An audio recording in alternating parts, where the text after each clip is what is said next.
نبی اکرم صلی اللہ علیہ وآلہ وسلم کا ارشاد ہے، اگر کسی جماعت اور قوم میں کوئی شخص کسی گناہ کا ارتکاب کرتا ہے اور وہ جماعت و قوم باوجود قدرت کے اس شخص کو اس گناہ سے نہیں روکتی تو ان پر مرنے سے پہلے دنیا ہی میں اللہ تعالیٰ کا عذاب مسلط ہو جاتا ہے۔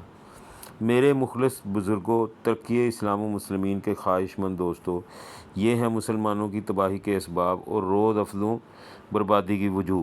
ہر شخص اجنبیوں کو نہیں، برابر والوں کو نہیں، اپنے گھر کے لوگوں کو، اپنے چھوٹوں کو، اپنی اولاد کو، اپنے ماتحتوں کو ایک لمحہ اس نظر سے دیکھ لے کہ کتنے کھلے ہیں معاصی میں وہ لوگ مبتلا ہیں۔ آپ حضرات اپنی ذاتی وجاہت اور اثر سے ان کو روکتے ہیں یا نہیں؟ روکنے کا چھوڑیے، روکنے کا ارادہ بھی کر لیتے ہیں یا نہیں؟ یا آپ کے دل میں کسی وقت اس کا خطرہ بھی گزر جاتا ہے کہ لاڈلا بیٹا کیا کر رہا ہے؟ اگر وہ حکومت کا کوئی جرم کرتا ہے، جرم بھی نہیں، سیاسی مجالس میں شرکت ہی کر لیتا ہے تو آپ کو فکر ہوتی ہے کہ کہیں ہم نہ ملوث ہو جائیں۔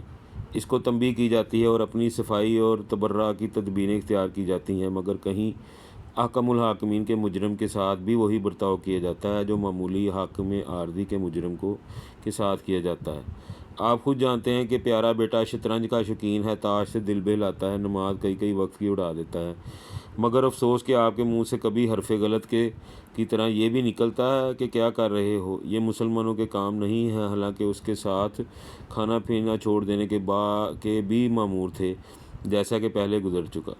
ببی تفاوت راہ از کجاست تا بکجا۔ ایسے بہت سے لوگ ملیں گے جو اپنے لڑکے سے اس لیے ناخوش ہیں کہ وہ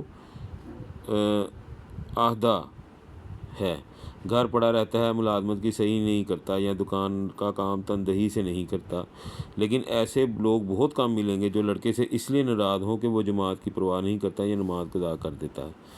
بزرگوں اور دوستوں، اگر صرف آخرت ہی کا وبال ہوتا تب بھی یہ امور اس قابل تھے کہ ان سے کوسوں دور بھاگا جاتا، لیکن قیامت تو یہ ہے کہ اس دنیا کی تباہی جس کو ہم عملاً آخرت سے مقدم سمجھتے ہیں، انہی امور کی وجہ سے ہے۔